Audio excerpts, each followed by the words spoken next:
Today on The Pieces, we're diving into the extraordinary story of Jude Guaitamacchi, a trailblazing trans and non-binary advocate, speaker and model who's reshaping perceptions around gender identity and inclusion. They've fought struggles for homelessness and addiction to become a sought-after voice for LGBTQIA+ rights and the first non-binary face of Harrods' H beauty campaign. Jude has shown that authenticity and resilience can pave the way for meaningful change.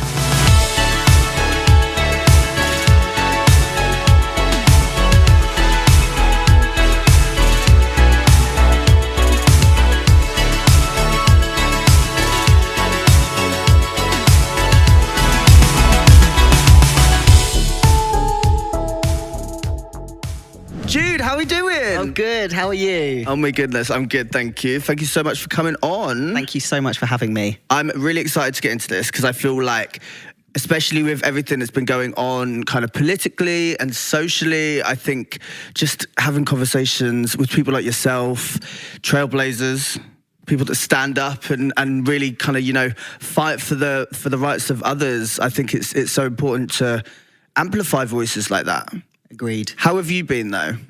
I mean, I'm exhausted, honestly. It's been a really, really long year, and I've done a lot, as all of us have. And I think you're right, when it comes to these kinds of discussions, it's so important to have them in spaces like these, and I'm just so honoured. I really am to be here with you. So I'm great, knackered, you know. Time of year, just the season. Looking forward to 2025. Hopefully we can make some change, is what I'm hoping for. It feels difficult, I think, having those conversations, especially when it feels like the media are so against us and really kind of creating fear-mongering and propaganda. Yeah. How do you cope with things like that? How do you deal with that? I mean, a lot of stuff that I do is very frontline, so it's very much on the ground. And I'm not just a campaigner and activist, I'm also an educator. So I'm often putting out my life experience and trying to educate people. It can be so exhausting because you're constantly myth-busting and challenging what they've been reading in the media. There's been like a 217% rise in 5 years of anti-trans media specifically. So that's enormous, right? And you've got to think, we're such a tiny percentage of the world population. I believe we make up just under 1%.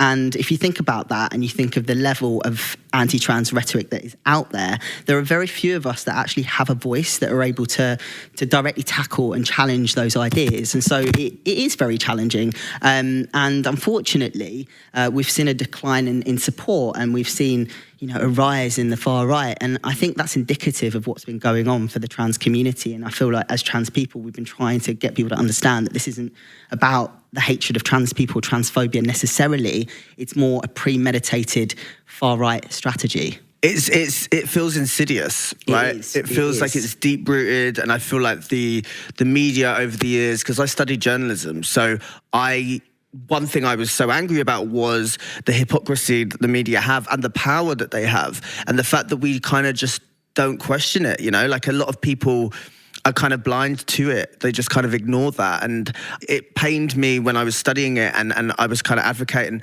against it, like how we challenged that, you know? And I remember, like, this was at a time when Jeremy Corbyn was so popular. And Love Jezza. Love Jezza, big up Jezza. Getting you on the podcast one day, Jeremy. But Jeremy was like, he was such a, like, he felt like such a light, and the media just completely annihilated him. And I think there was so much not just negativity, but like false narratives that are created. Yeah. And I think, like, that's something that needs to be targeted, especially with what's happening with trans individuals and the false narratives surrounding them. Because you mentioned myth busting. Like, that's so difficult to challenge what people have been told by such powerful platforms like the media. What can we do more as allies, people that are listening? What can they do more?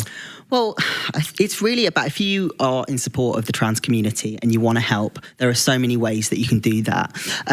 It's about looking at ways that we can make that change. And I believe that using pop culture, using social media platforms and spreading the right kind of information, the correct information, which is what I've actually been doing. I've been utilising social media platforms to advocate for trans youth.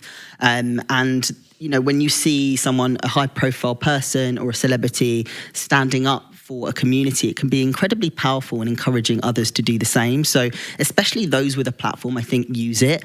That's what we need to see. We need to start looking at the ways that we can have influence and affect change. Can we talk about a little more about the work that you do? Sure. Yeah, so you you founded the Trans Solidarity Alliance. Yeah, that's it. But you've done way more than just that. Yeah. So can we talk about the Trans Solidarity Alliance? Absolutely. So I founded the Trans Solidarity Alliance last year, but really it was due to years of campaigning and really seeing that actually we needed a trans-led organisation that could work in partnership with cis allies to drive positive change in the UK. And we have launched a non-profit. We have a political engagement programme. So we host educational briefings in Parliament regularly. So we platform trans experts to speak on education or healthcare or even on their own experiences. But essentially what we're trying to do is we're trying to put trans people in front of political leaders, decision makers, to help them. Yesterday was amazing actually because Kate Osborne MP actually spoke about being in the panel and she hosted the panel, but she was talking about it in the House of Commons yesterday. And then the minister leading on conversion practice, the conversion practice bill, who was also in the briefing, were talking about the panel that they've been in and having listened to trans experts. And that's so powerful. That means that, actually our political leaders are listening to us and we have allies in those spaces. And I think we need to be able to access those spaces more often. That's where we're going to see, in my mind, where we're going to start seeing change is if we work from the inside. I think it's so true, and it's so incredibly important to have people like yourself that are doing that work on the front line, speaking to the people that need to be spoken to. Because I think, especially in politics, when the pendulum swings, a lot of politicians or a lot of MPs fear standing up for what they fear is right. They just jump on what they feel like the political leaders agree with. And we see it so much. And unfortunately, we're seeing it with Labour right now. And that's quite devastating and heartbreaking to me. I've always felt like Labour was such, so for the people, and to see kind of what Wes Streeting has brought into the policy right now. And obviously that's the conversation and the ban around puberty blockers, the fact that they're going to reevaluate in 2027. Can we get into talk about that? Because the impact, not only just how that has on access to healthcare, but also on the trans youth, I feel like it's a really vindictive and unfair ban that they've implemented. So I think we need to really kind of come together against that, Absolutely. I mean, puberty blockers have been used for decades, right? And cis people still have access to puberty blockers. Cis people still have access to puberty blockers, and they pause the physical changes that occur during puberty. And they can be a very effective and reversible part of gender-affirming care for trans youth. They have been proven to be life-saving. And I really think we need to look at the consultation as well. So the government consultation on puberty blockers included 51 organisations of medical experts, clinicians, academics, and 59% of those organisations opposed a permanent ban on puberty blockers. And yet Wes Streeting sided with the 27% that were in favour of it. I mean, what does that tell you, right? What's the point in voting? Well, exactly. And, to force a young trans person through the wrong puberty is not only irresponsible, it's dangerous. And I think that's a huge risk there as well, not on the mental health of the patient, but also the fact that it kind of dehumanizes the validity of their experience and what they're going through. Because if a cis person is allowed to access it, why is any different for another human? It scapegoats the trans community as other and keeps the trans community on the fringes of society. They don't want people to have that access and become who they want to be or explore that, and everyone should have the right to do that. And I think that's a big question, is why, if puberty blockers are so bad for the human, why are we not allowing it? Why are we not having a ban on everyone? Absolutely, because ultimately it's rooted in transphobia. The decision is rooted in transphobia, and the fact that many anti-trans groups have political influence, and that's the truth. And that's why it's so important for us to have trans-led groups also stepping foot in those spaces. It's such a scary shift, and like I think we've seen it been happening over the years, slowly getting worse and worse. There's like prolific figures, not even going to mention her name. Like it scares me to see like the drivel that you see on Twitter and that kind of division, and the fact that trans people have always existed. I feel like, what can we do right now? Well, there's these trans activist groups. We have young trans activist groups like Trans Kids Deserve Better, which is a trans-led youth group, and they are going to extreme lengths to try and be seen and heard. You do a lot of work with them. So I support them from afar. Support them, yeah. I'll turn up if they need support, or if they're occupying a certain area, I might sleep on the street with them. Yeah. But they are really leading their own movement, and it's been a real journey to interact with that group, to see what they want to see from adults, which I, as an activist and campaigner, thought that I knew how to campaign in an effective way. But actually, trans youth are their own group of people. They are the ones that are having their healthcare stripped away from them. Mm-hmm. And I will never know what it's like to be a trans kid in 2024. I don't think any adult will. And so I think it's important that we listen to them and that we amplify their voices. I actually wanted to read a short statement that they made in the media recently on their feelings around the puberty blocker ban, because it was just so powerful. And this is just a part of it. But they said recently on LBC, to violate the bodily autonomy of a whole generation of trans kids who will grow up knowing that their trauma and the permanent changes it resulted in were entirely avoidable. The law is nothing more than a statement that our bodies are not our own, but belong to West Streeting. He gets to make the decisions, not our parents, not our doctors. The idea that the law is being passed for our well-being is a barefaced lie. And that was just such a powerful statement to hear from them. And that's what we need to hear more of. We need to hear from them. We do. We need to listen to the people that it's directly affecting.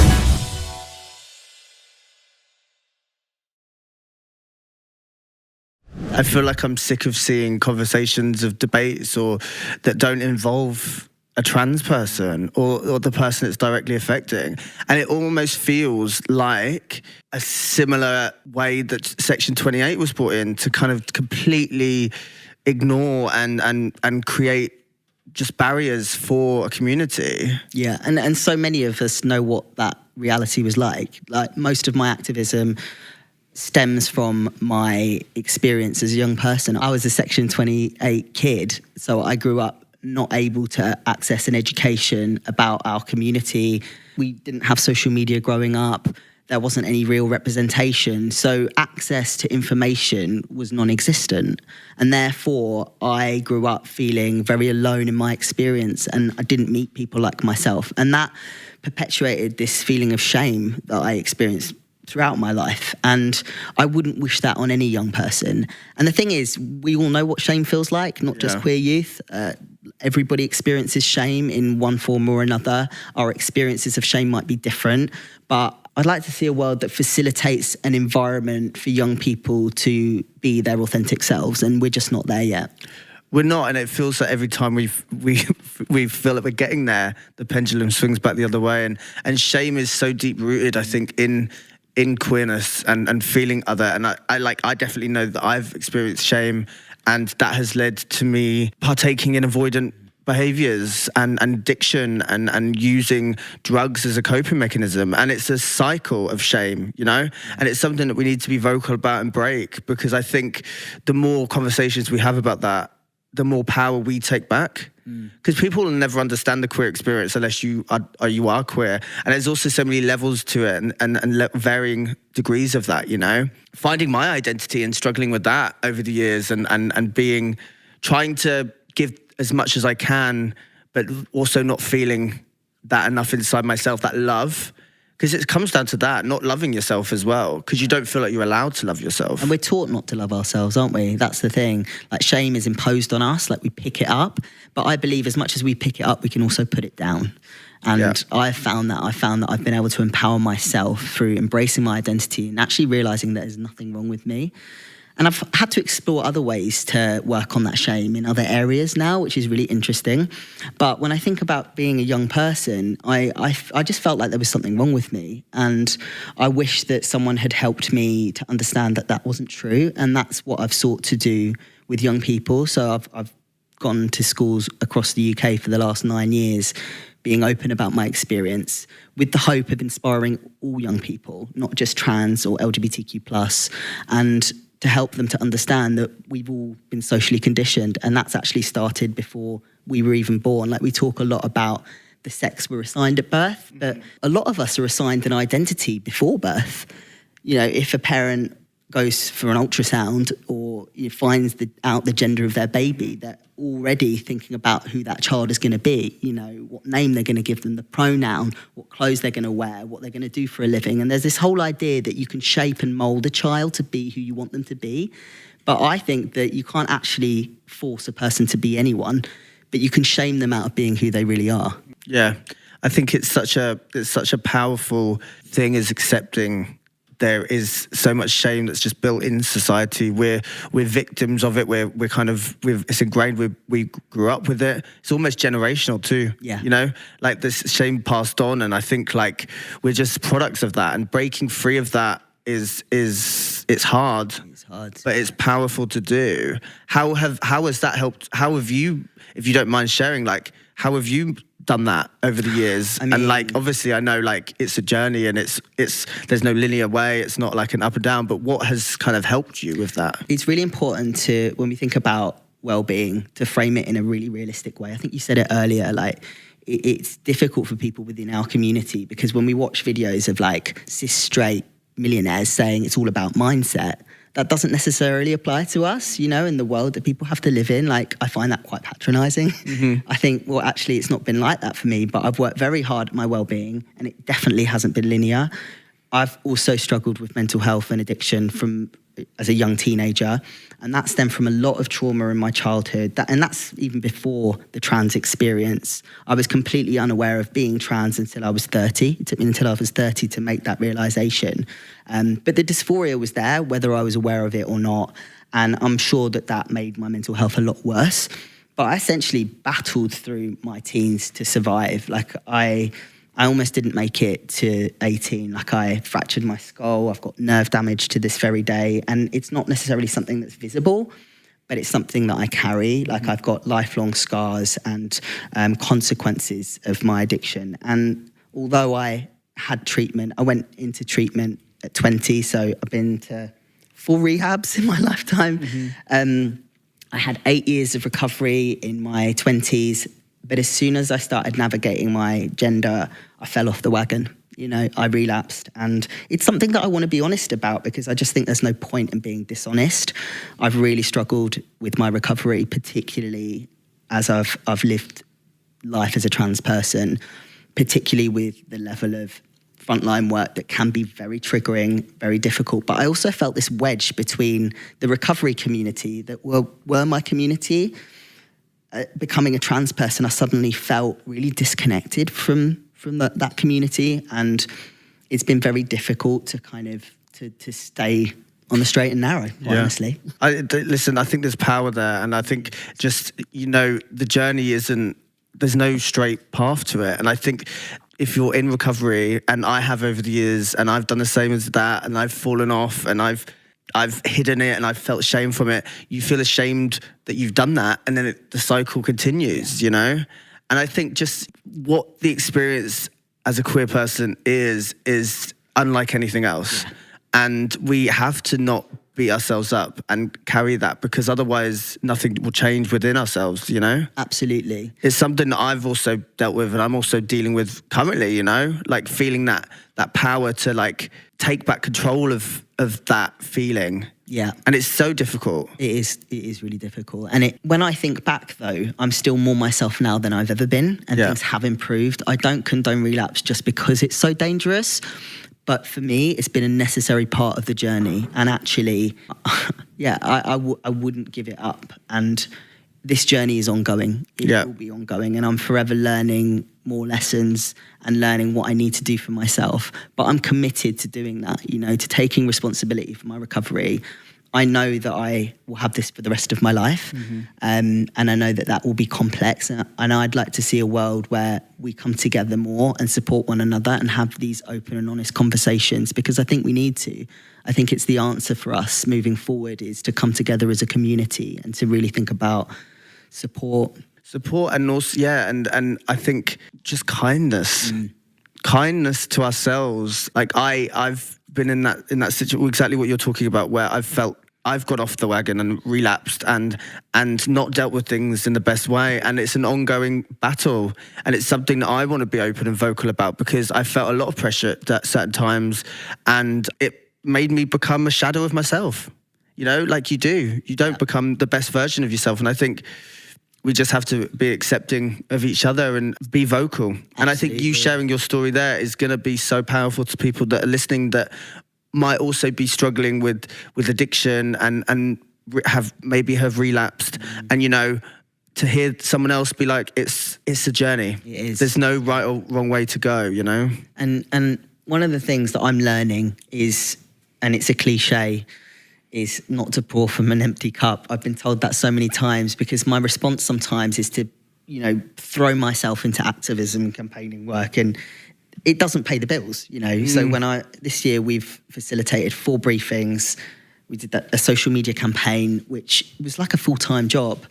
And, you know, and then Trans Secret Santa UK, all these projects that don't pay the bills, that require a lot of time and energy.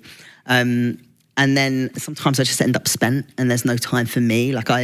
Over the years, I've forgotten what it's like to be human. And I think it's really important for us, especially those in a community that are being dehumanized, to find a sense of normality and a sense of peace outside of all of this, because it can be all consuming. It's so true. You can't pour from an empty cup. Apparently. I've yet to know what that feels like, to fill up my cup and actually feel a bit more, you know, stable. But it's weird, because often we watch videos of people being inspiring, and the most inspiring thing you can do is sometimes just be honest. Yeah. And show people that it's not all sunshine and roses all the time, you know. Even though we might put that out on social media, you know, we've got to remember that social media is just like it's a portfolio. We put out what we want people to see, and it's not necessarily reality. And actually to find a place where we can have conversations, but be more forgiving, I think, as well, of ourselves. Like you said, we can judge ourselves so harshly when we make those mistakes. And I know that drugs and alcohol don't bring out the best in me, but it's also a side of myself that I've had to be more forgiving about, and just to think, you know, actually I'm still trying, and that's what counts. Well, thank you for sharing that, because I think it's a really powerful conversation. It's something that affects a lot of people within the community, and a lot of people struggle and hide it. And I think especially now in 2024, there's moving into 25, a huge epidemic within the queer community in nightlife and addiction, and it's getting worse. Yeah. I think there's a rise of certain apps and a lot of things that are kind of contributing to it. But how can you feel the best when there's so much shit basically going on in the media that dehumanize and bring down the community? Absolutely. And the community feels divided more now than ever. Yeah, I'd agree with that, actually, hugely. Yeah, and I think there's even certain, I'm not even going to give them any airtime, but alliances trying to get rid of the T in the community, and people that scapegoating against the community, just amplifying that negativity. It just feels dark. Yeah. And when you're trying to bring a light to a situation, or just do what you feel is right, it's so hard to be the best version of yourself all the time. Agreed. The best version doesn't always exist when you're doing that. When a community is backed into a corner, you know, often it finds itself fighting for space, and it can feel so difficult. And I'm sure that there's a lot of projection within the community, and it does feel more divided than ever. I will agree with you. And it can be exhausting to feel like we're fighting against hate. And that's something that I've sought through my campaigning, actually, to really think about. And rather than fight hate, maybe find a way to amplify love and positivity, because that's what we need to hear more of. It's just, you know, I'll walk into a supermarket and see trans bullies on the front of a newspaper and just think, you know, you just can't escape it. I'm there to buy milk. Yeah. I've come out traumatized. It's everywhere. But, you know, imagine what that's like as a kid. You know, we didn't have social media when I was young, and I'm not even that old, right? So, but my childhood experience is so vastly different to the world young people find themselves in today. And so I'm not surprised that there's a huge rise in mental health issues. I actually saw a statistic recently that 2/3 of trans people have poor mental health at the moment. And that doesn't surprise me. Not at all. It's so worrying because I feel like it's just getting worse. And like, obviously voices like yourself and voices like there's a lot of other charities and a lot of other activists that are campaigning and standing up. But it's hard, it's exhausting to be constantly battling the power that is the media. And social media is obviously a great platform for uplifting, but I think it also falls victim of misinformation. And also the algorithm can become like a really difficult and divisive place, because once one of the people that's maybe an anti-trans whatever dickhead get part of the algorithm, then it feeds into all of them. I've seen it on my posts before, you know. I feel like social media, like, what can they do more? You know, this is a wide, big old question. It really is. But like, what can they do more? Because there's conversations about, you know, should we ban it for certain age groups? In my mind, we need to teach young people how to use it effectively or in a way that is healthy. Social media should be regulated as well, but I'm not sure if banning it is the answer, because for a lot of LGBTQ plus youth who find themselves in different parts of the world and more isolated, actually can be really important for them to be able to access community. And so I you know, taking that away from them doesn't feel right. I feel like actually what we need to do is help young people to use it in a way and protect their mental health. Because you're right. I mean, how can you avoid all the trolling and the things that people say they can be, I know as an adult, like I really struggle reading the comments. I sometimes don't, so I just do a delete and block, you know, just so I don't have to be exposed to it. But as a teenager, like, that must be really difficult to manage. I'm holding space for a better social media in 2025. We need that. It's so true, though, because what I've always said, and I studied journalism, freedom of speech, great. Freedom of speech doesn't mean freedom of consequence.